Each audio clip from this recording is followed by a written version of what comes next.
মেয়েরা শাসন পছন্দ করে, তবে সেটা রাগের গলায় না, আদর করে ভালোবেসে মিষ্টি গলায় সেটা শুনতে চাই। যে মানুষগুলো আমাকে সব সময় খুশি রাখার চেষ্টা করে তারা আমার জীবনের শেষ পর্যন্ত থাকুক। সময় খুব চালাক, যৌবনের লোভ দেখিয়ে শৈশব কেড়ে নেয়, আবার অর্থের লোভ দেখিয়ে যৌবন কেড়ে নেয়। আমার প্রশংসা আমার পেছনে করুক, কিন্তু নিন্দা সব সময় আমার সামনে করুক, যদি আপনি সঠিক হন।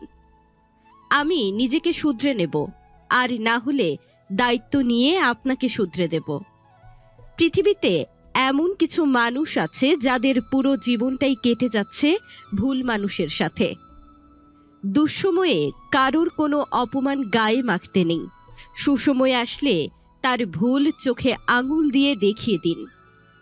কাউকে বেশি টেক কেয়ার করলে একদিন সে তোমাকে ওভারটেক করে চলে যায়। খুব ভালো লাগে যখন কেউ একজন শুধুমাত্র আমার মুখের হাসির জন্য কিছু করে। খুব আপন লাগে যখন কেউ একজন আমার ছোট্ট ছোট্ট ইচ্ছেগুলোরও দাম দেয়, সামান্য খুঁটিনাটি কথাও মনে রাখে। খুব স্পেশাল লাগে যে কিনা বাদ দাও ভালো লাগছে না বলার পরেও বারবার কি হয়েছে জিজ্ঞাসা করেই যাবে, যতক্ষণ না তার সাথে সব শেয়ার করছি। আজকালকার দিনে এমন কোনো বন্ধু বা প্রিয় মানুষ ভাগ্য করেই পাওয়া যায়। ভালোবাসা হলো একটা শক্তিশালী রাবার, যতক্ষণ দুজন টানতে থাকে ততক্ষণ তা বাড়তেই থাকে, আর যখন একজন ছেড়ে দেয় তখন অপরজন খুব জোরে আঘাত পায়। রক্তের সম্পর্ক থাকলেই আপন মানুষ হওয়া যায় না, বিপদের সময় যে পাশে থাকে সেই আপন মানুষ।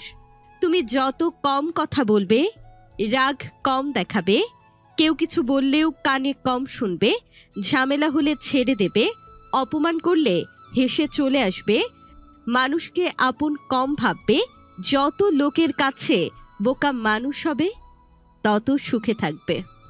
যারা ভালোবাসা নিয়ে খেলা করে তারাই ভালোবাসা পায়, আর যারা মন থেকে সত্যি ভালোবাসে তারা শুধু কষ্টই পায়। সম্পর্কটা তখনই সুন্দর হয়ে উঠবে যখন ভালোবাসার টানটা দুই দিক থেকে সমান থাকবে। যদি ভালোবাসার অভাব থাকে তবে মানুষটাকে ছেড়ে দাও, কিন্তু যোগ্যতার অভাবে কাউকে ছেড়ে দিও না, কেননা যোগ্যতার চেয়ে ভালোবাসার মূল্য অনেক বেশি। কেউ হেরে যায় বিশ্বাসে, আবার কেউ হেরে যায় জীবনের নিঃশ্বাসে। বিশ্বাসে যে হারে সে জীবন্ত লাশ, নিঃশ্বাসে যে হারে সে ফিরবে না পৃথিবীতে আর। মানুষ কখনো অপরিচিত হয় না, অপরিচিত হয় তার আচরণগুলো। কিছু মানুষ বারবার সেখানেই ফিরে যায় যেখানে সে বারবার কষ্ট পায়। এক ভদ্রলোক ডিম বিক্রেতাকে জিজ্ঞাসা করলো, ডিম কত করে বিক্রি করছেন? বৃদ্ধ বিক্রেতা বলল, স্যার 5 টাকা করে প্রতিটি। স্যার বলল, আমি 6টি 25 টাকা দেব, না হলে চলে যাব। বৃদ্ধ বিক্রেতা উত্তর দিল, আসেন স্যার, নিয়ে যান আপনার দামে, কারণ সারাদিন একটিও বিক্রি করতে পারিনি, আপনার মাধ্যমে আজকের বিক্রি শুরু। স্যার ডিম কিনে জিতে গেছে ভেবে চলে গেল। তারপর স্যারটি তার দামি গাড়িতে চড়ে তার বন্ধুর সাথে অভিজাত রেস্তোরাঁয় গেল।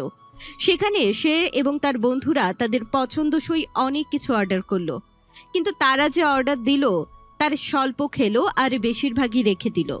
তারপর সে বিল দিতে গেল, বিল আসলো 1400 টাকা, সে দিল 1500 টাকা এবং রেস্তোরাঁর মালিককে বলল বাকিটা রেখে দিতে। এই ব্যাপারটা রেস্টুরেন্ট মালিকের কাছে খুবই স্বাভাবিক হতে পারে, কিন্তু দরিদ্র বিক্রেতার কাছে খুবই বেদনাময়। ইস্যুটা হচ্ছে, আমরা যখন হত দরিদ্র মানুষদের কাছ থেকে কিছু কিনি, আমরা তখন দেখাই আমাদের ক্ষমতা কত এবং তাদের কাছে কেন এত উদার হই যাদের এই বদান্যতা মোটেও প্রয়োজন নেই।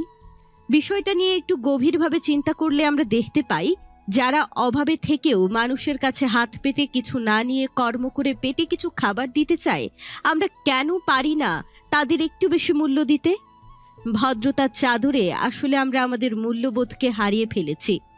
যখনই কোনো অসহায় বৃদ্ধ গরিব লোকের কাছ থেকে কিছু কিনবেন, তখন তাকে মূল্যের চেয়ে একটু বেশি দেবেন। আসুন আমরাও নিজেদের বদলাতে চেষ্টা করি, সৃষ্টির সকল প্রাণীকে ভালোবাসতে শিখি, অসহায় মানুষকে আপন ভাবতে শিখি। আজকের ভিডিওটি এ পর্যন্তই। ভালো লাগলে ভিডিওটি সকলের সঙ্গে শেয়ার করতে ভুলবেন না। ধন্যবাদ।